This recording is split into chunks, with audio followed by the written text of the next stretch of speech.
Welcome to History of 40K, a 40K Lorecast series with John Barsati and Brad Chester. This guy. On today's episode, we'll be talking about the 4th edition of the game. Joining us today is Alan, also known as Pajama Pants, who is one of the reasons Brad is both banned from bars in Eastern Europe, but also alive from visiting those bars in Eastern Europe. So good job, Alan. Hey, no worries. That's why I'm here. Keep people alive. That's the thing. Brad's not the only person I kept alive. There's many people on that there's list. a lot of people on this list. It's actually probably we can do a whole episode in the history of 40K of people that are not dead because of Alan. What was the city? Multi-game also. Age of Sigmar as well. What was the city?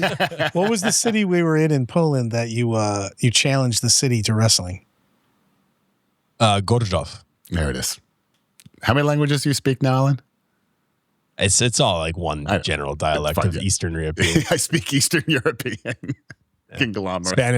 Spanish. Slovakian languages are close enough. Yeah, it works. All right. Well, Alan, before we get started, let's just talk a little bit about you and the people know who you are, like when you started the game, how long you've been playing, the armies that you play, and like kind of where people can see you play for the most part. Yeah, no one can see me play anymore because it's in the confines of my own house and it's limited to when Brad Chester comes over. So that's pretty much it. Adepticon. Yeah, Adepticon Prep and Adepticon. Yeah, that's true. You can find me at Adepticon. I'm at Adepticon Teams, so I'll be there next year. A couple days. That is that's my jam. That's probably my favorite event. Mm-hmm. I've been playing 40K for quite a long time. For about almost 20 years or so. I don't know. Is it 20 years? More, I don't know. It's more than 2000? that. Over 20 years. 1999. Yeah. So yeah, it's been a while. I've been playing for a long time. Multiple editions. I've always loved the community and the game and just making friends like you guys. Yeah. So it's great. It's good to have you here. Alan's an incredibly good player, by the way. He's oddly modest in these settings. Other places you're not, but in these settings you're very modest. Go with braggadocious. Yes.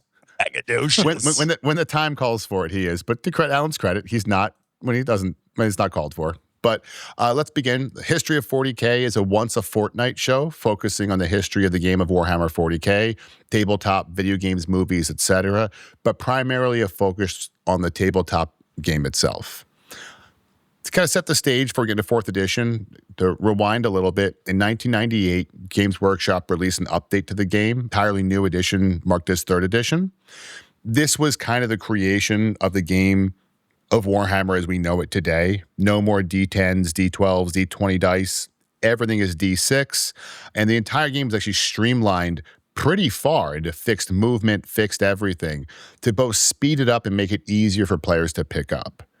But by 2004, so about 6 years into the game, not all was well with it anymore. It's still fun and playable, but the mechanics either didn't work well or were beginning for match play. Yeah. Yeah, for match play. Or they're getting really exploited is the other issue that's starting to happen. Yes.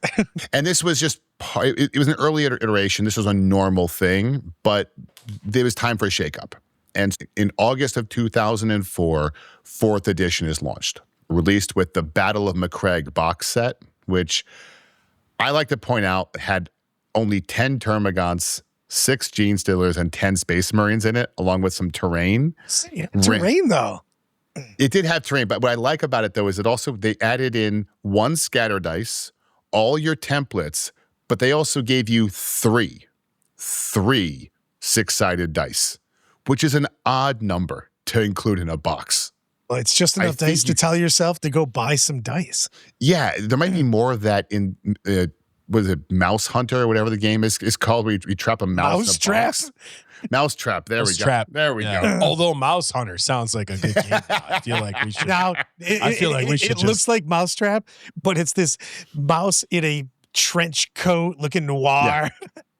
Mouse Hunter. Sounds good. It works. It's good. But anyway, the cool thing is that box, by the way, was $45. I went and looked it up. This is also back in an era where codexes are only 15 to 20.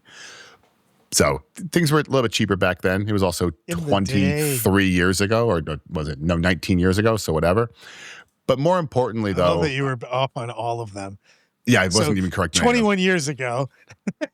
There we go. You're shooting around it. You'll get close. Time is meaningless. Time is meaningless. Steal my line. Yeah. All right, but I think it's funny that you got that many Termagants and then they released a model that spawned them for free. Oh yeah, that's right. I forgot about that. So then you needed to buy like all of the Termagants. Yeah, quite a few more. And this is a big thing for people playing modern 40K, which is one, we still have templates, which is a big thing.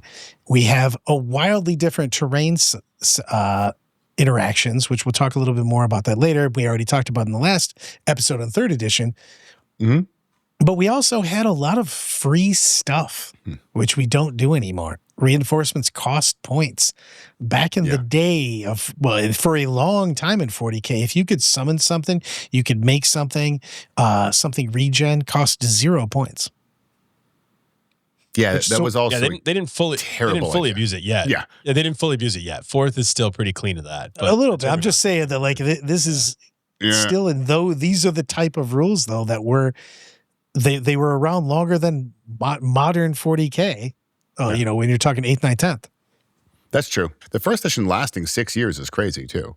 But so 4th edition, and we'll cover more of it in depth in the future, guys, but the codexes for it were Space Marines, obviously, Chaos Space Marines, Blood Angels, Dark Angels, Black Templar.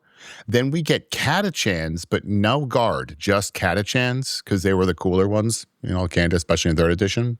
And then you get your Tyranids, your Tau, some mistakes can't be undone, Orcs, Chaos Demons, Eldar, and Dark Eldar. And by the way, that's what they were all called. This is before they all got their IP renames. Doesn't matter to me. I will call them that until the end of time. Oh, I agree. I'm just saying, like, some of them got an IP rename. Cool. Also talk about the fact that we talked about it a little bit before, but this was an edition where you had to get White Dwarf, for instance. Yes. Because the other regiments, all the regiments of Guard in 4th edition came out in White Dwarf. Sisters eventually came out in White Dwarf. You had multiple armies that were in their chapter approved section of the White Dwarf. And today, White Dwarf is White Dwarf. You can read it, you cannot. You had to get this. I mean, there's the editions that you had to have. White Dwarf, it was part of playing 40K. You had to have a White Dwarf subscription. Otherwise, you were not able to really play 40K. Now... Yeah, you also had Forgeworld because there was Tallarand Desert Raiders. Oh, it's right, and other things. I forgot that Tallarand came in 4th. I couldn't remember when they came in because Krieg were 5th or were Krieg 4th as well.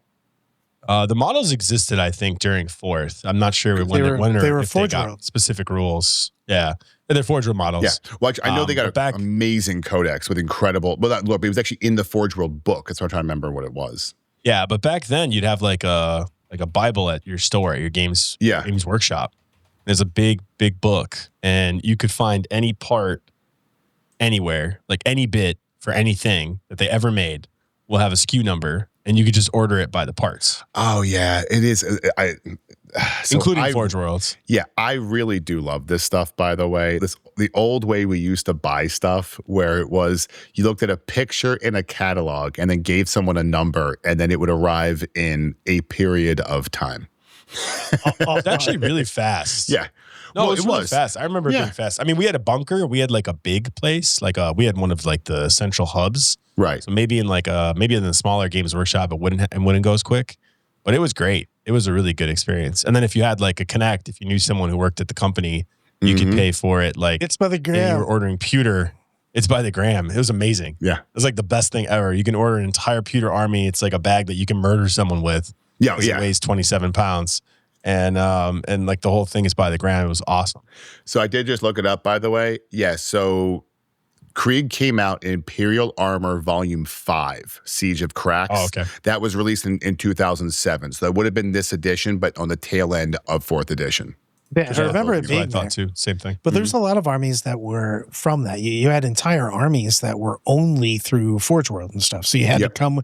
You had to come with your printed out army rules and greatest army ever, the Kroot army, the original Kroot army. You just run like a million Kroot mercenary shapers. Oh, God. Yeah, Kroot mercenary army. It was amazing. They also all infiltrated. Yeah, the whole army infiltrated. It was awesome. So much fun. Yeah. All right. Well, let's dive into the 4th edition, kind of what it was, how it changed, and all this stuff. So first and foremost, it wasn't a big change. Whereas 2nd to 3rd was a big change. 3 to 4 was more of a tweak. Let's fix some things that weren't there, but keep the stuff that was good. So obviously, were a big deal though. Like line of sight huge. Those are big tweaks, but in the sense of we're still keeping it's still all the same game. 6-sided dice. Yeah. Templates, scattered dice, fixed movement, all that stuff was there. But yeah, let's jump into the first big change they made, which was line of sight. And this was because there were some issues with the way line of sight worked in 3rd edition that people figured out how to exploit pretty quickly. Well, first off, in 3rd edition, you could just line up infantry and you couldn't see through the infantry to other infantry, and you could do vehicles, and vehicles would block line of sight to, yes, everything. And there was also no rules that say you could make things huge. So you'd make certain vehicles really, really long, and then you would just drive them up and you couldn't see anything else in your army. So you could do that. You could screen Gretchen out. Go ahead. Especially like orcs. Orcs were like one of those races that you can really make custom vehicles. But custom vehicles was kind of universally like accepted at the time. Yeah. You could make custom things. Conversions were a lot looser, even at competitive events. Well, it's because it was meant to be fun. I mean, the truth is, this was still a beer and pretzel game at this era. We haven't gotten into heavy competitive 40K yet. So they were kind of stuck in between. Because were you still getting hobby scores? Or no, what hobby score? Brad, what was the thing? Oh, yeah. Comp score. This was big. Comp score. Sorry, comp score. You still We got both. You got comp and hobby. Yeah. You got comp, sportsmanship. You had comp, sportsmanship, hobby score, and which was basically based into your paint score, depending on what tournament you went to. And also, you would get a bad comp score if somebody thought your army was too powerful. You could actually hit your sportsmanship score on that because those came in the same card. Every single game, you would have 10 points, 5 check marks, 2 points apiece for each sportsmanship and comp, and your opponent filled it out. And we had like known chipmunkers in the competitive area. Chipmunkers. Like there were some guys that like you can't spank, like you have to beat them but keep the game close. So even if you could beat them really fast, you'd have to kind of like toy with them, kind of like a cat who doesn't kill a mouse right away. And the reason why is because they would just tank you on sportsmanship and comp. They would write in their thing. And then every once in a while, the TOs would find out who these people were. This was a way to cheat back then, right? This was like, I lost, I'm salty about it. I'm going to make sure Brad doesn't win overall, which he never did, but that was other reasons, mainly painted. But a plethora were a real of thing. Best general, not a whole lot of best overall. Yeah. I just like that, Brad, you lost to a child. That's in the same tournament because Alan, you would have been almost 20 years younger than Brad. Oh yeah, Brad never even came close to beating me in overall ever. Overall, I was saying remotely in close. Overall, yes, no, that not even in the same dimension. Not even. I was pulled aside and told is there any chance you could make your army look better? Yeah. Prior to 2016, we were pretty close in battle always, but overall, it was never a contest with Brad. Nice. I was competing with Same dimension.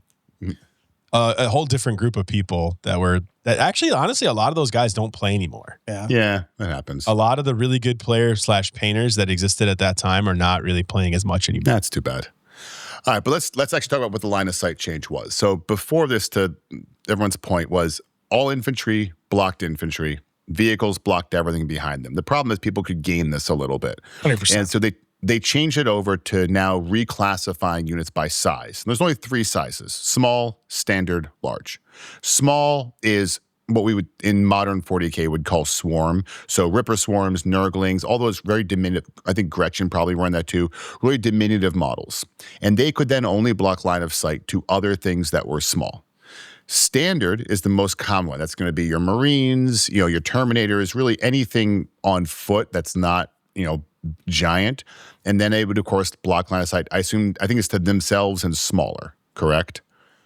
And then the last one is large. This is vehicles and monsters. And one thing that's kind of fun to talk about with this is when we talk about large, there is no Mortarian model in 4th edition.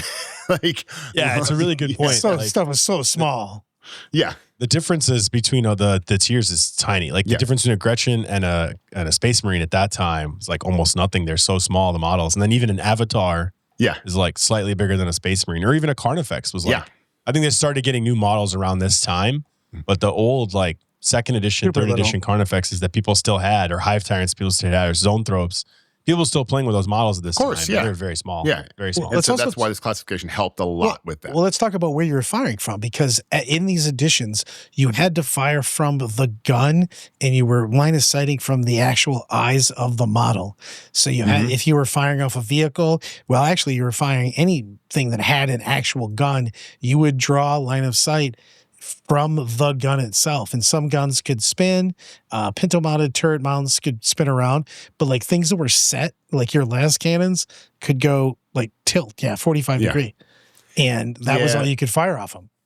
And we would never get into any argument. I was about to say, trying to shoot something. And if I was trying to, I mean, we all knew what 90 degrees looked like and what it's actually written. 180 looked like, like we knew that, right? Yeah. Like it was easy. It was easy back then. It drives me nuts, and you guys can look this up. It actually is written in the 4th edition codex that line of sight cannot be drawn to antenna, wings, anything like that. The idea was because they're encouraging players to model for fun, add stuff. We don't want you not adding, the sails on your Drukhari Raider because it's going to make it visible from everywhere on the planet. On the one hand, I really miss this, but to exactly what Alan just pointed out, it sucked though, because there were so many war level arguments between people about where the eyes were on the model, what the eyes were looking at, where the gun was, what's 45 degrees, and we haven't gotten to armor rating yet. Yeah. And you have to agree that like right now the game has like none of these kind of debates. Like the game is so streamlined and so corporate level that like I already know what you're doing before you're doing it. Like there's this whole play by intent now where I tell you what I'm doing and whether it's possible or not doesn't matter. I told you what I intended. So I mean the whole game just got so sorry. I don't know. You can edit that out if you want. I don't really care if you leave it. Let's talk about one of the things I really do miss. You guys, I know John for sure. You hate templates. I love templates. I love templates. It makes people stop smashing together like they do right now. But it still was arguments. That's why. Because we would argue about the scatter. We'd argue about how many models are under. This is where I'm going. I like the templates. I had to make a pizza thing. But I hate the scatter die. They should have kept that away. You made one that actually had edges to it? Yeah, of course you did. That's to me, then the template works. I think templates work in TTS. They work perfectly in TTS because you've got fixed measurements. What could you have possibly liked about these templates, Brad? Explain this. Like that people don't jam every single model into a tiny little area because you had to worry about getting hit 100 times by a template. I do not like scatter dice because this is how scatter dice would work. You would roll a die that had arrows, directional arrows on them. Yeah. And that's all it is. Yeah. It would go either D6 or 2D6 from there. And then you would go, okay, here's my model right here. And let me roll my DB die in the other room into a taxi that's going downtown. Yeah. And then we can argue about how the arrow's looking. Yeah. When the taxi comes back tomorrow with my sub, and that's when you would be able to look at it. You're like, it never ever worked. That's the problem. You would even have an argument when you got a hit because I'd be like, oh, there's 6 guys under, and they'd be like, oh no, there's 5. Now that's an easy argument. Where the terrain's going was so hard. But that's where the template's going. Sorry. Because I'm with Alan. Brad, I like your concept of template, but just the function of them isn't there. It's the same with line of sight. Drawing line of sight to the eyes of a model is a terrible idea. Terrible idea. Awesome idea. Yeah, terrible. Exactly. Because it's like these models are not tall. Then the pinky figure of you popping out behind a building. Oh, I agree. It's gone the other way now. But the problem is, screw that. Like for those of we've over adjusted. For those who don't know, Alan and I are both over 6 feet. Probably, I think we're both pushing 2 meters. Brad is not. And so if a model is in the middle, pushing pushing. If the model's in the middle of the table, Alan and I can lean over and actually kind of look at where it is. Brad cannot, and this is why line of sight to the eyes is a terrible idea because you just can't do it. You can't. It's too many arguments. But also, I'm never bending down to see if it's there either. You might have in 2005. It's possible. Want to. Yeah, but this was you definitely bent. You bent a lot in that year. I remember. That's a lot. I was spry. But so this change was huge. This change of line of sight really did clean the game up a little bit because it stopped what was happening before where guys were gaming it, where they were taking very fast units, rushing them up the board on you, and effectively blocking your army from being able to see the way we do a move block today, but actually now blocking the entire turn for the opponent. Well, no movement, no shooting. I love the rule that they gave though, and I wish it was still in effect today because the GW's made a ton of rules that are supposed to give the feel of the IP on the board.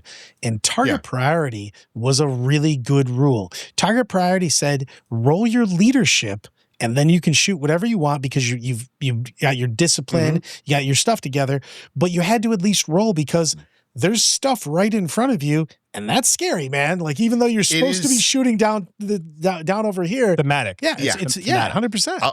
I'll be honest. Yeah, when I read this rule in prep for this show, I did like it because I had the idea of you're right. If I've got 20 gene stealers like 10 feet in front of me, I'm probably not going to go, oh, let me shoot those guys behind them. Your instinct is going to be, no, I'm going to shoot that thing. It's chasing me. So I like this idea that you would then roll your leadership, which you rolled under your leadership, by the way. So higher leadership, good. Lower leadership, bad. One of the things, leadership 10. One of the biggest things about this was it was really cool about it, but also it was a big deal because back in this edition, you could not split fire unless you're a Space Wolves Longfang squad because that was a huge thing because you would have mixed weaponry a lot of times. In modern 40K, you're like, why would you care?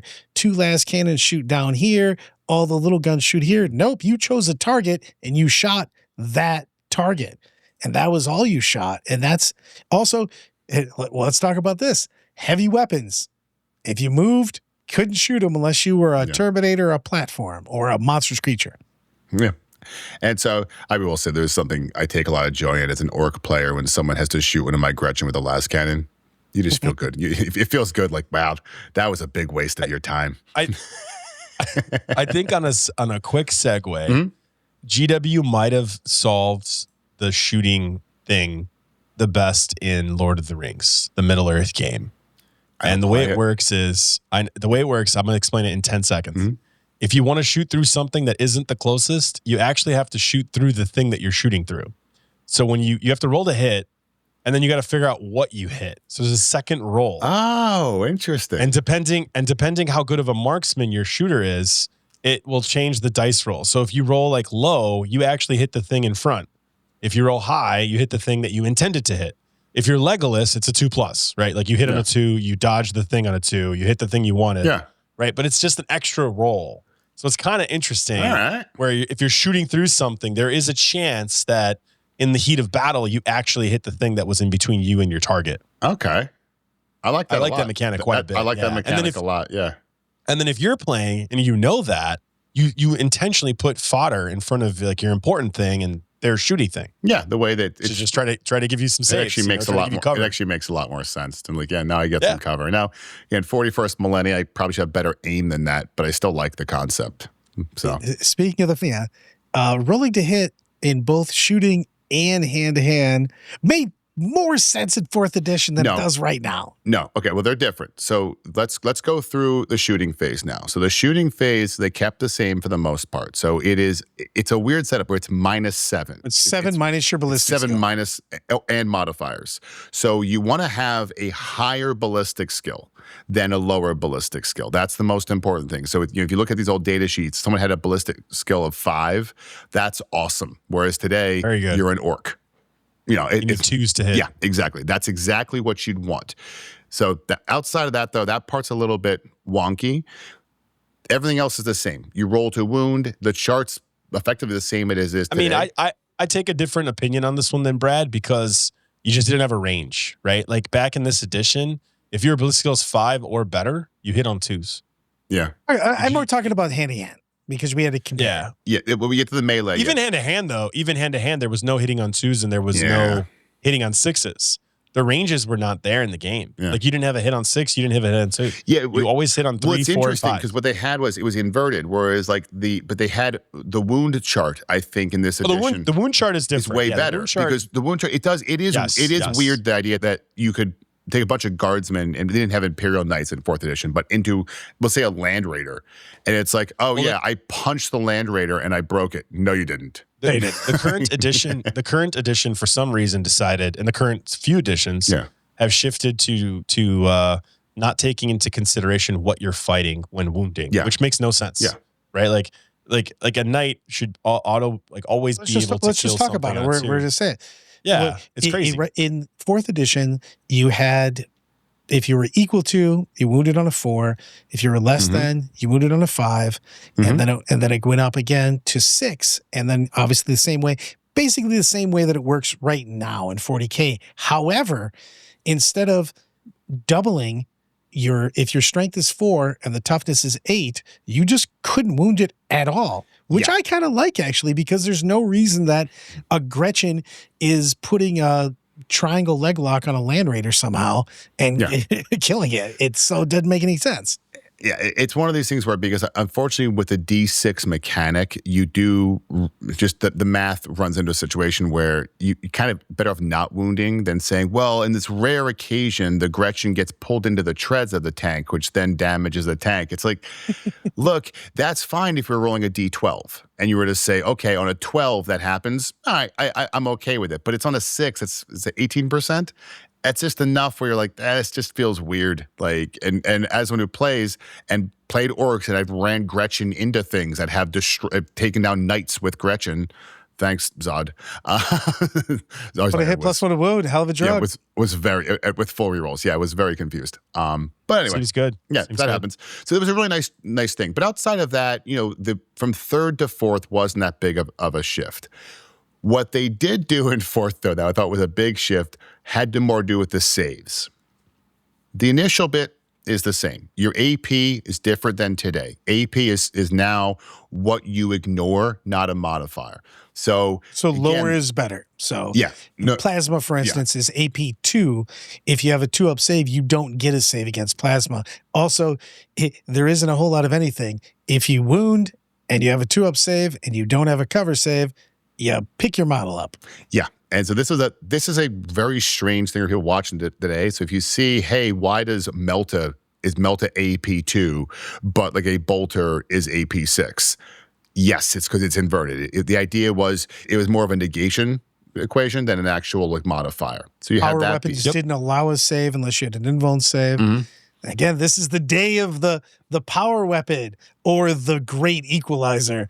Thunderhammers and Lightning Claws. Well, one of my favorites, though, was in 3rd edition, they used cover saves in a weird way. The idea behind them, I think the lore behind it was, if I'm ducking behind a wall, my save is no longer what I'm wearing. My save is the wall, for lack of a better phrase. And I like the idea. And since the wall had its own thing, though, rather than make the wall an armor save, which I think is what they should have done, they accidentally or on purpose made it an invulnerable save, which means that if I'm standing behind a bush and you shoot me with a Melta, I still get a save, which is odd. The bush blocked. Yes. Come on, man. Bush. Yeah. Believe in the bush. And just to make this clear, like when I say bush, I mean bush. I play Space Marine 2. I play Space Marine 2 quite a bit now. Yeah. And I miss everything with the Meltagun. That's Brad. He's seen me play. I can't hit anything. Absolutely barely hit a tree. Yeah. But that's where it was. So the way it was set up, just so people said, is like, so you would get, if you were behind, and I'm not making a joke, a shrubbery. It just had a low amount of bushes. You had shrubbery. You had a 6-up invuln effectively. If you're behind a barrel or a tree, you get a 5-up. So if I shoot a plasma gun at a dude hiding behind a tree, the tree will eat it. If I'm behind a wall, it's a 4. Or the only one I do like is if you're in a bunker, you get a 3. That I like. The idea is this also did make one thing we should note. Terrain was much more thematic and interesting in this edition, whereas way today, more diverse. It's just functional today. So diverse. That's all we get. So many things on the board. Shout out to Chris Courtney from the Du Bois, one of the guys that was making crazy amounts of terrain back in the day. They used to make a lot of organizers, not a lot of that really took a lot of time and effort, put out thematic boards. They were fully themed boards with specific terrain for that theme. And this is one thing that actually I wish came back, and I know it's never going to. Going to a tournament and every board at that tournament is different. It was, yes, there was some Planet Bowling Ball issues that obviously came up with this, but I do think it's kind of cool to go to an event and not just know, all right, I'm playing on layout 1, layout 2, here's going to be my terrain, boom, boom, boom. I actually know my first maybe 2 turns before my opponent's even shown up because I know how it's going to be versus, crap, what's on this board? There's lava. All right, lava. Yeah, it was a very different experience. We even had games where, the lava would expand as you play. Yeah. Like it would start somewhere and then it would modify, it would hurt people. Yeah. Dangerous terrain was a big thing. Terrain's a huge thing because it could actually blow up vehicles. It could kill guys. There was difficult terrain tests if you went through some of this, and on a 1, you immobilized your vehicle and you could never move for the rest of the game. Because you drove. But the thing was, it was better. I don't know. There's just something fun about that because you couldn't just game the system, for lack of a better phrase. I would argue that the way to stop the net listing that we've seen start in 8th and really explode into 10th edition is this. This kills net listing because you had to be adaptive. You had to have a list that could work with stuff. You had to understand how it goes. Yeah. 100%. I mean, and this is where when you play, because I play in my house like Alan does, I can mess with terrain a little bit. You can have some of those more fun. You can run more narrative style type things. But 100%, yeah. I think the last thing I want to talk about though on this part though is saves. So when we talk about saving throws and what have you, every weapon in the game did 1 damage, unless that weapon was twice the strength. Was twice the toughness of the target model, in which you get something called instant death, which is the bane of characters in this edition, because characters were one of your few ways of getting multi-wound models, and they could obviously tank a hit, unless you came at them with a power fist or a thunder hammer, in which case, if they failed to save, they were obliterated from this. Unless you had the mantle of the bear, or you had your chaos upgrade so that you ignored it. Oh God, those some really, really good chaos upgrades. Chaos was horrifying back in this. Chaos was strong. Yeah. And they paid for it for I think a decade. At least a decade. Look, I enjoyed having a Chaos Lord on a bike, turbo up, which means he went 24, and turning my 2-up save into a 2-up invuln save, plus a feel no pain. It was totally fair and balanced. I refuse to hear anything else. Yeah. You guys ruined a bunch of games. Anyway.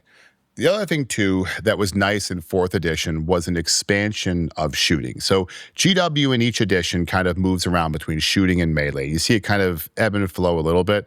Melee seems to usually win out by the end of the edition, but you can see the different lean-ins that GW went for. And in 4th edition, they really expanded on something I thought was cool, which was expanding out on the types of weapons in the game, adding a lot more flavor. And this was designed so you could write a list that was going to do different things. Do you want to go fast and strike? Do you want to stay back and hammer? Are you trying to build a leaf blower list, precision striking, etc.? And they took what was, for example, before we had rapid fire. All right, double shots at half range, pistols, shoot in close combat, or shoot twice if stationary, or shoot and charge. Assault could shoot and charge. Heavy, you can't move, but if you stay still, you can fire them. But ordnance weapons, blast weapons, all those. But then they added in some cool new ones, like Twin Linked, which added rerolls, which unheard of. Right? Yeah. I mean, there was it wasn't a thing. Yeah. Getting a reroll in this game back here was brutal. And as we're going to cover in a little bit, you didn't hit that well. You didn't hit on 2s. So, hey, Brad, was this the edition that when your ballistic skills was high enough, you got to reroll 1s? Yeah. Was this it? It was either that or now we got to look. It's not this one. It's 5th. It's not this one. Yeah. Is that 5th? Is that 5th? Okay. Well, 5th also made it so that you could hit even if you needed a 7. You needed a 6 followed by 4. Yeah. That's not. Oh, wow. Yeah. Okay. But they also added, so Melta was 2d6 and a penetration deal. But the ones I really loved was pinning weapons. So if a casualty is inflicted, you have to take a leadership test. If you fail, you can't move, shoot, or assault. So you actually could just lock someone in place by pinning them. And one of my 2 favorites were sniper weapons, who always hit on a 2, always wounded on a 4, but on the vehicle table, you did a 2d6 for armor penetration. About your strength. Yeah, no, because there was no strength. It was just it was straight up 2d6. That's what I'm saying. It was only 2d6. Yeah, exactly. Every other weapon was strength plus something. Yeah, plus d6. Plus the D6. Yeah, so the idea was on a sniper weapon, it could actually shoot the fuel tank off a truck.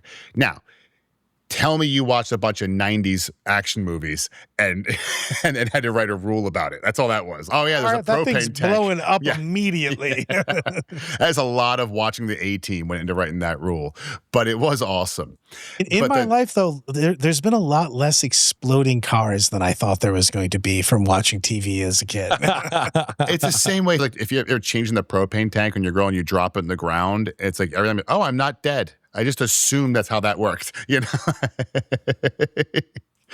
But you also got rending weapons, which was designed to be like a storm of fire. So on a 6, they auto wound with no armor save. So kind of like almost lethal hits. And then lance weapons that would bring down the armor value to anything to never being higher than 12. All of this was designed to make the shooting phase a lot more dynamic, which I think is a really great part of the era because it was popular in 3rd, but by the end of 3rd, if I'm not mistaken, it was largely a melee edition anyway. So I think this was a nice attempt of GW to bring the shooting back up, but also for a casual player, make it a bit more fun. You can, I got like the pinning weapon, all this. It was a lot more thematic though, because again, we were talking about earlier was you used to have to fire off the weapons themselves. So you had different types of weapons firing, off the weapon itself. So movement's always been very, very important. It still is very, very important, but it was huge. You could punish people really bad for bad placement of their tanks and stuff like that, because you could make it so that they couldn't see you.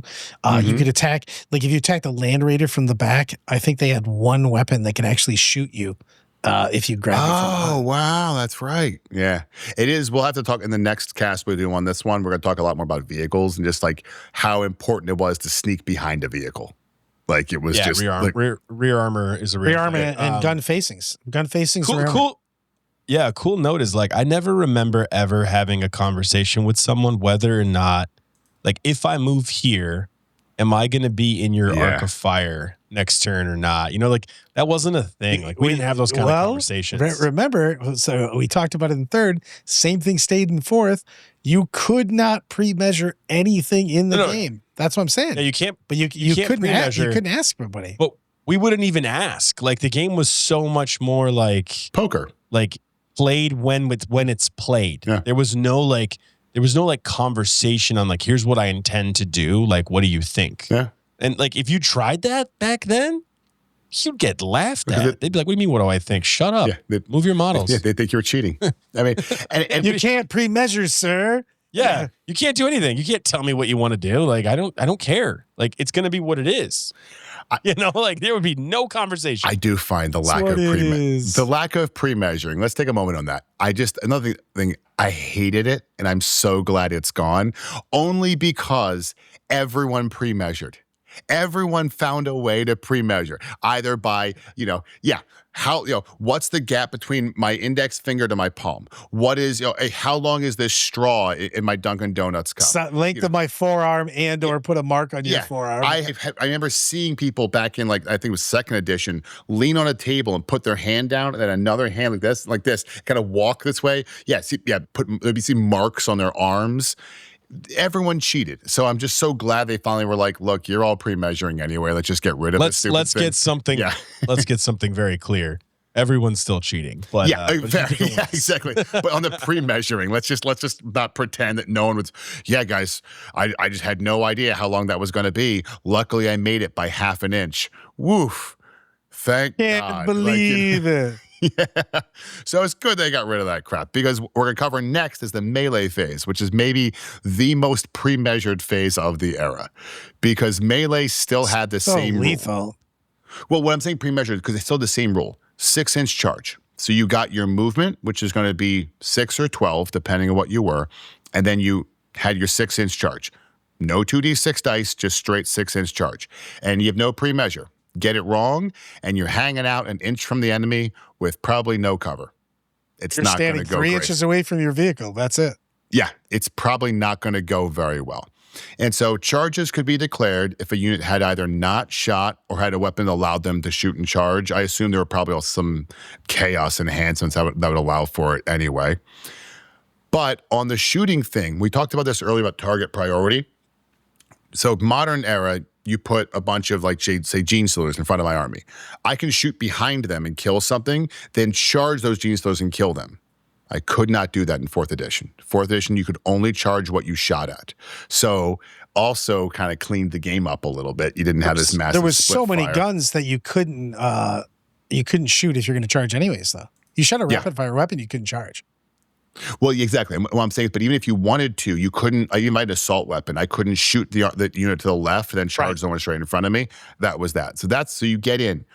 Once you make the charge, though, they also made a bunch of changes around this phase. And this was something that I think was probably I'm wrong, exploited in 3rd edition around when I do my charge, what models go into combat, what models don't go into combat.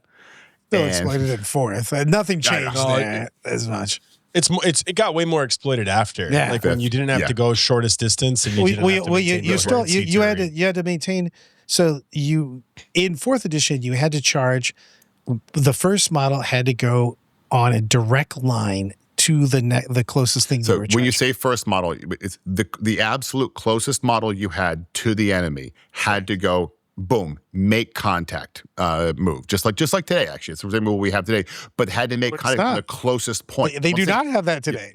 Well, today you have to make contact if you can, but it doesn't have to be at the closest point. You could just walk around. Yeah, exactly. So you would just jam into him. Right. Today, you can also pick any model. It's not the closest. Right. I can choose you can pick the 5th model, and if he can make it, you can make it with him, and then you can start to block other models from making it. Oh, I see your point. And then you pilot, because also in this edition right now in 40K, if I charge the John unit and I don't declare Alan, I can still pile into Alan and fight when I activate my unit. In 4th edition, you could not do that. Whatever you charged was what you were fighting, period. Mm-hmm. And so after making that charge, and this was kind of novel coming off of 3rd, because you did have this restriction coming in was nice. But after that, you get to what is probably the one rule all three of us will agree should come back, which is initiative. Yes, please. Because initiative really made the combat phase better. I don't like fight first because it's actually more complicated than initiative and creates too many weird interactions. Well, it's also silly because you fight everybody. Right? In 4th edition 40K, you had initiatives from 1 to 10, and you went on the initiative level, and people fought at the same time. It's so silly to me that one side has to wait for everybody to fight. In the 40K, if Alan and I are both initiative 5, we roll all our dice, fight every casualty, and those amount of people all died in initiative 5. It's actually ironic that modern 40K is like Queensberry boxing, where just I punch, you punch, I punch, you punch. Whereas back in this era, it was more like, no, we're swinging. I'm okay with initiative. I don't know if I would bring it back. I actually like the charge component. I like that when you charge, you go first. Oh, I like that. I think the charge should be a modifier to initiative. I think if you charge Lucius the Eternal, I'm sorry, he's going to clip you. Like that's all I'm getting at. Is like, yes, I mean, he has fights first now, I guess, but like, yeah. I think fights first could have like a digit with it. Yeah, like that's not a bad idea. Yeah. To differentiate fights first, like the 1, 2, 3. Yeah, like to differentiate like the Lucius the Eternal from like Slanesh. Yeah, like you could pick which one's faster, like the Keeper of Secrets or Lucius. Yeah. I don't know, whatever you want to pick. I'm assuming it's Keeper, but I just think it's but that could work. It's a way to make good models good again, for lack of a better phrase. Like my Gretchen, look, I love my Gretchen, but my Gretchen charging Terminators probably shouldn't get to all punch the Terminator before the Terminator starts punching back. It's that kind of a thing, or Blade Guard veteran, or those types of things. I think this era, it was nice having something, and it was a 1 to 10, so there was movement. And so, to Brad's point, you would literally go down in order, and if you had a tie, then you would get the Monty Python Life of Brian, where they both stab each other and die. But this one was 1 to 10, but I don't think there was a lot of representation. I think it was mainly initiative 3 to 6. Yeah, I think, and like there was some that had big. There was a couple ones that had big numbers. Yeah, a lot of people had 5. Yeah.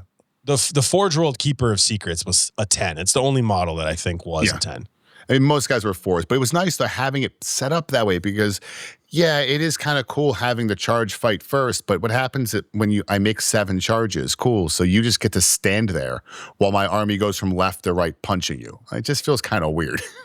Yeah. Some people might like this little tidbit of an initiative story. There was a period, not in 4th, so it's a side segue, but it deals with initiative, so it's on topic. There was a time when warp spiders wounded people on initiative. Yeah. And oh god. And for anyone who's been around even a little bit, you know how brutal warp spiders are. There was also a time where there was no rule of 3. So you could just take 6 squads, like as many squads as you want of warp spiders. You just show up with all the warp spiders. But the cool thing was if you ran into it with a high initiative army, they had a very hard time wounding you because their strength was like 5. So if you were like initiative 5 or better, they were like wounding you really bad. Like so it was really funny. But Carnifexes were initiative 1. Yeah, 2. Wait for it. 2 if you brought the upgrade. You know why I know these things because you're like thinking they're going to fight less, but there used to be a psychic called Jaws of the World.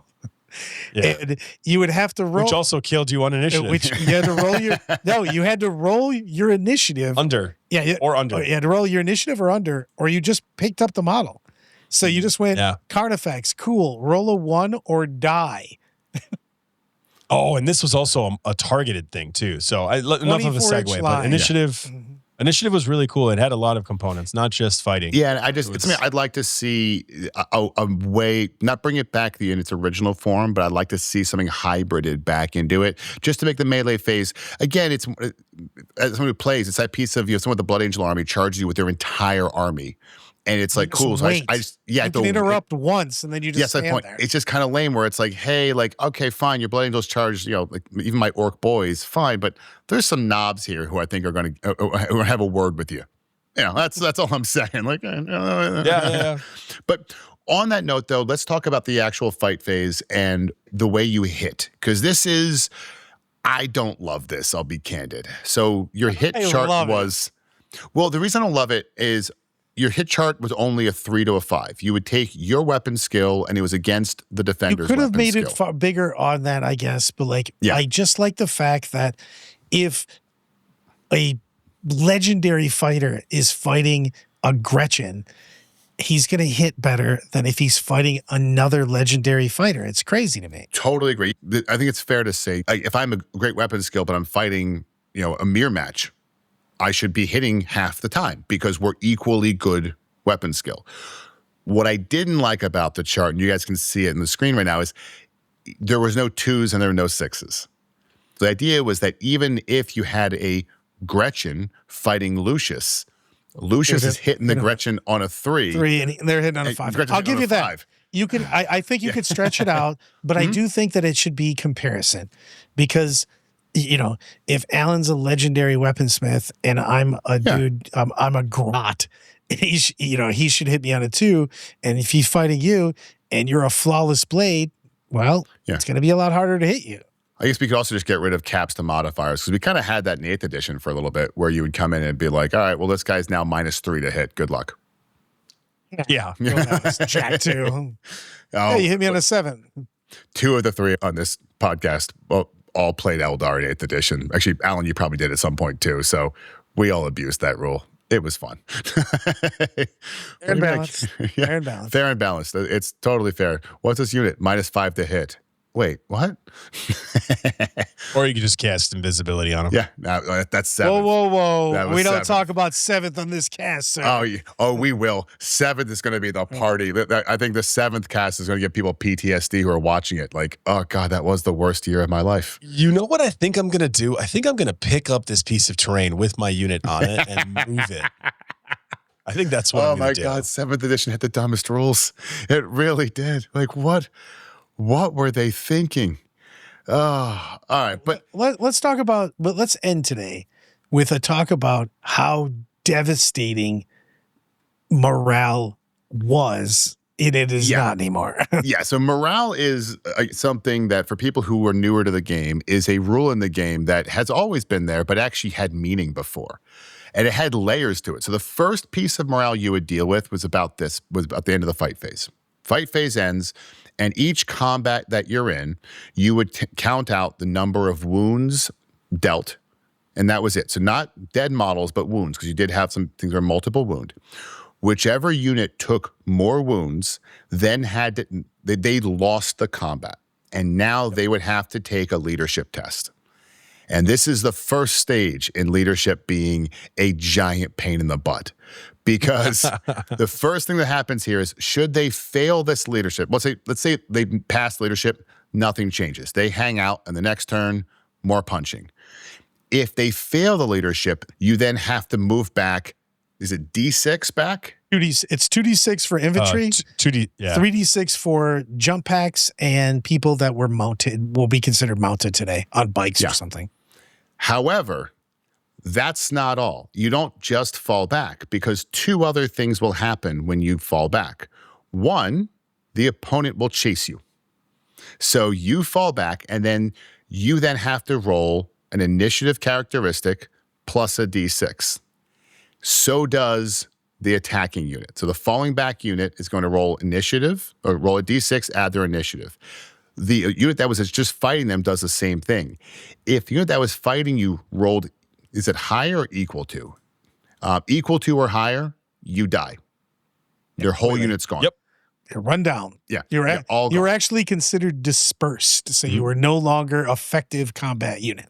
Yeah. Equally problematic is if you can't fall back because there's a unit behind you, you die. Also dead. Yeah, you die. So that's huge. Oh, yeah. But we're not done yet, because this wasn't just in the melee. This happened all the time. It also happened in shooting casualties, etc. And when you take a morale check, it's going to be one of three reasons to take a morale check. Let's dive into the nuts and bolts of morale. To take a morale check, a unit is 25% or more casualties. The unit is defeated in close combat, which we just covered, or if they got tank shocked, which we'll cover more again next week. Tank shock might have been the worst version of this, because Eldar Best rule ever. Yeah. Best rule ever made. Oh, Wave Serpent. that's the only problem I have. That's the only issue I have with it. Wave Serpent. Don't care. Awesome. Objectively an amazing rule. It actually is an amazing rule, having a tank run things down. So once that's done, you then have to take a leadership test. And so you roll your leadership test, which is you have to take whatever's on your data sheet, roll 2d6, and roll less than that. However, there's a ton of modifiers to it. So modifier number one is if you were in combat. So if you take an extra -1 to your leadership if you're below 50% of your starting strength. Spoiler alert, you fail that one, you never get it back. You take a -1 if you're outnumbered, a -2 if you're outnumbered 2-1, -3, 3-1, -4, These 4-1. are all stacking, remember. Yep. And this stacks out. So you could be taking a leadership at -4. Yep. Ew. More. Yeah, you're right. Technically up to -5. So you fail that. Now you're in the real hurt of the game, which is that you now have to move 2d6 or more directly towards the closest point of your deployment zone, for lack of a better phrase here. And it gets worse from there. You're under 50%, you can't rally. Yep. So you just continue to run. Also, if an enemy unit is within 6 inches of you, you also cannot rally. Yeah. So you used to have random units that were just in charge of escorting people's units out off the board. Now, we're here for escort services. Certain units couldn't were fearless, or they auto pass morale. Right. And they would take wounds if they were caught instead of destroyed. This was a great addition, because in 3rd edition you did have this problem where units could pass morale automatically. And it almost felt a little bit unfair. So what they did was they said, well, fine, yes, you are fearless, but, and this is written in the thing, it was called no retreat. And the idea was that even though you're fearless, you still might just get run over by the horde of units. If you're a 30-man squad and you lost 15 in combat, well, you might have some side casualties. So in this one, this is only in the fallback. If you were outnumbered 2-1, you took a wound. 3-1, 2 wounds. 4-1, 3 wounds. And so this actually could also help you finish a unit off, where if you had a unit that was fearless, for example, and like, well, I'm fearless, cool, we'll take 3 wounds. It was fantastic against like 5-man Space Marine squad. Yeah. Like if you get a Devastator unit that has like 1 last cannon and 4 dudes, like you catch it, like, you're gonna die. Because Marines had They Shall Know No Fear, which was not technically fearless, but if you caught them, they would auto rally. And die. Potentially. But escorting people off was the best thing ever. Oh yeah, this is it was so much fun. So it was it was a fun addition to. It was also really cool when like the dice just were the dice, you know, like I don't know, it was cool from my perspective, I guess.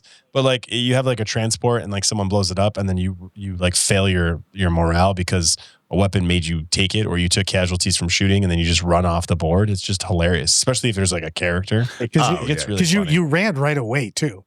It wasn't you waited until the end. Like when you got all this stuff happen, you instantly ran away.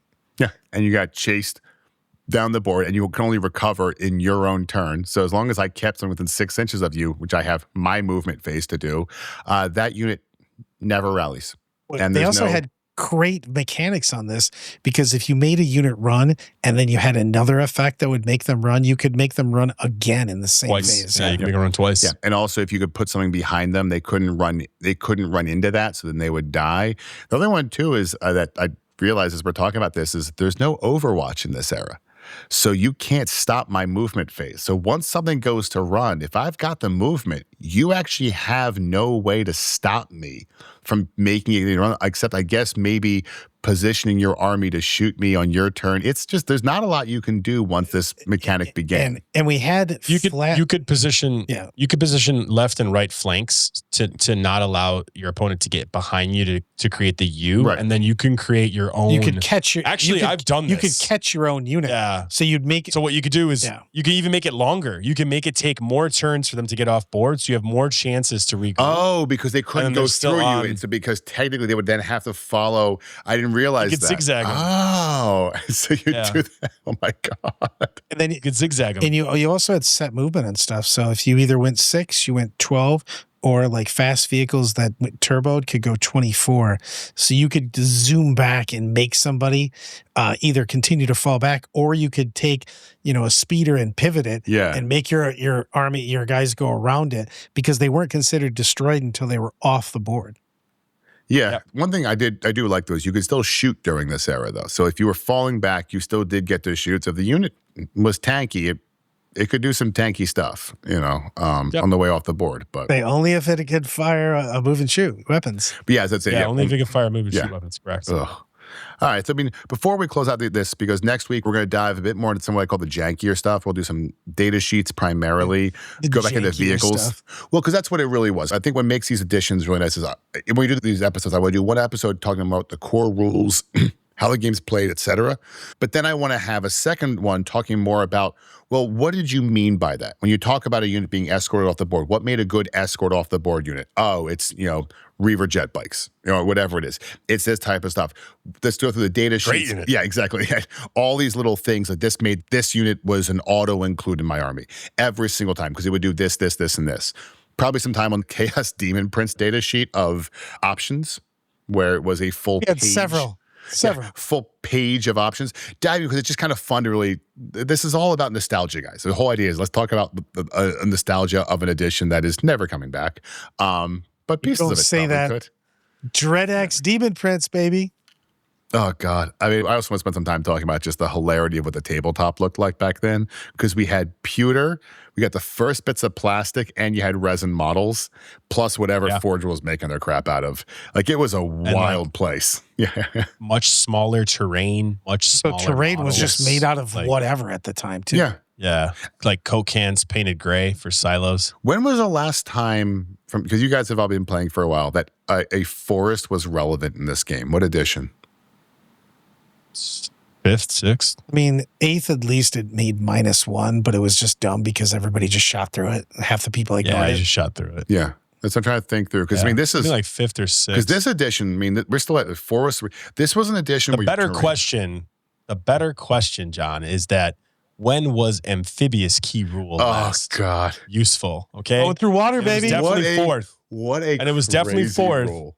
What because a I remember going to tournaments in baby. 4th edition where there were rivers. There were rivers. Yep. Yeah. And it was dangerous terrain unless you were amphibious. And I remember losing some people to these strong currents, okay? And yeah. that's PTSD for me. You just had to believe in the Emperor, and your trusty Chimera would drive right through that. I don't know this question. Could you fly over it if you were Eldar vehicles? Did you go over it? Okay. You have to clear it. You have to clear it. You can't land in it at all. Your base can't land. Okay, so it was like it wasn't hull. It wasn't hull. It was base. Yeah, it was base. So it was the hoverboard from Back to the Future too. But it was also where you started, where you ended, and you could take multiple tests because if you started diff terrain, you had to take a test, and if you landed in diff terrain, you had to take another. It's test. Clearly different, difficult terrain. You could break your ankle on jump or break your ankle on land. True story. Yeah, like I mean, the water does get deeper. There's that piece. I've lost more points in dangerous terrain tournaments than most people have armies. Oh my God. This edition was hilarious. That's all I'll say. I mean, I will say I do miss though the variety. I think that we've lost a lot of that in the modern version of the game, just seeing what boards look like, especially even when you build models, because again, if I don't have to worry about, my wingtips, you can have I'll make bigger wings. I did. Yeah. One of the other things I miss about this edition is you didn't know what you're playing. Like right now, if I go to a table and I see I'm playing something, I just kind of know what list is going to be there. Back then, you had no clue because the war gear you had to pay for it, and you had so much different stuff in each person's army. That's also a lot of internet, right? A lot of people pay for like a subscription now to like Best Coast pairings to see people's lists. Yeah. I mean, talk about a good strategy for how to get money. Yeah. Get everyone to use your software for the tournaments and sell the data. I mean, 2000 back to people. Let's think. So 2004, I think we have MySpace. So we had some forums. Yeah, sure. There was like MySpace and stuff like that. But I'm just timing. That wasn't being used. Yeah, that wasn't being used for. I mean, just so people understand what internet we're talking about at this point. We're talking about MySpace. We're talking about an era where cell phones you paid by the minute. It's a very different data. It was a very different time. Yeah, so you couldn't see. And also, Brad, you know this. Come on, we were so secretive about our lists. We didn't tell anyone. Whoa. We made a good list. Give it a Sparky. Keep it secret. Keep it safe. Yeah, keep it secret. Keep it safe. I would tell nobody my lists. I remember for like a decade, if you make a good list or you try to pivot your list some way, like you're not communicating that to no one. So these are good things we could talk about in another episode. I think next week. But yeah, so that'll be next week. Next week, we're going to dive a bit more into some of like the meat and potatoes of the edition with a lot of more examples drawn. Makes it a bit easier for everybody. But until then, this has been John Barsotti and Brad Chester. This guy. All right. And Alan Pajama Pants. Thanks, guys. All right. See you guys next week. See you guys in a fortnight. I hate saying that.